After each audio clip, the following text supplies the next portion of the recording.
পঞ্চমবারের মতো অনুষ্ঠিত হলো জয় বাংলা উৎসব ও প্রবাসী মুক্তিযুদ্ধের সংগঠকদের সম্মাননা 2024। ইয়ুথ গ্লোবাল ফাউন্ডেশন ইউকের উদ্যোগে ওল্ডহামের ইস্টার্ন প্যাভিলিয়ন হলে অনুষ্ঠিত হয় এই আয়োজন। 1971 সালের মহান মুক্তিযুদ্ধে প্রবাসী থেকে যারা স্বাধীনতা যুদ্ধে সহায়তা করেছেন, বিশেষ করে বাংলাদেশের পক্ষে জনমত গড়তে বিভিন্ন সভা সমিতিতে যোগ দিয়েছেন, শ্রম দিয়েছেন, অর্থ দিয়ে সহায়তা করেছেন, তাদেরকে সম্মান জানানো হয়। ফেরদৌসী শম্পার সঞ্চালনায় স্বাগত বক্তব্য রাখেন সংগঠনের প্রেসিডেন্ট সৈয়দ সাদেক আহমদ। প্রধান অতিথি হিসেবে উপস্থিত ছিলেন যুক্তরাজ্য আওয়ামী লীগের যুগ্ম সম্পাদক ও সিলেট সিটি কর্পোরেশনের সাবেক মেয়র আনোয়ারুজ্জামান চৌধুরী।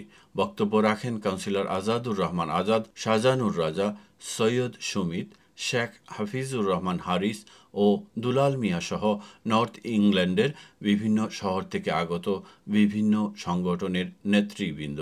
অনুষ্ঠানের শুরুতে সমবেত কণ্ঠে জাতীয় সঙ্গীত পরিবেশন করা হয় ও মহান মুক্তিযুদ্ধে নিহত সকল শহীদের স্মরণে দাঁড়িয়ে 1 মিনিট নীরবতা পালন করা হয়। এবার 4 জন প্রবাসী মুক্তিযুদ্ধের সংগঠক ও স্বাধীনতা যুদ্ধে সরাসরি অংশগ্রহণ করা 3 জন বীর মুক্তিযোদ্ধাকেও সম্মানিত করা হয়।